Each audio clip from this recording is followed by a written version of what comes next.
Our top story at 6:30. Soon enough, your child may be spending more time at school. Longer school days or school years are being proposed by Governor Cuomo, but can the schools afford that?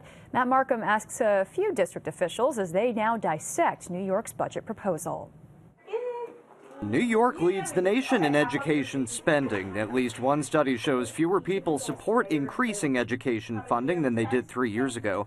But districts point to rising costs, particularly for personnel, as a reason they need more. The reality of it is schools need resources to support programs. Governor Cuomo's budget proposal calls for a general 4.4% increase to schools, but many of them are still making up for 3 years of deep cuts.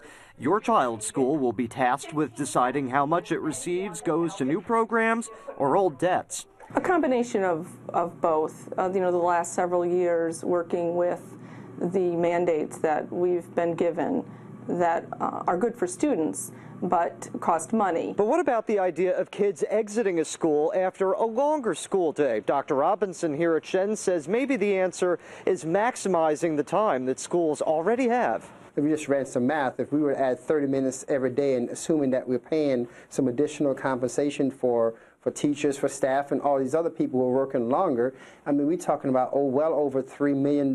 Grants are proposed for the districts which decided to do this, and if we're still spending too much on education, maybe it's starting to pay off. Recent results have shown that our graduation rates have increased, and that's a good sign that we're on the right trajectory. The national graduation rate is 78%. New York is still at 76%. But it is up from 61 10 years ago. Matt Markham, CBS 6 News.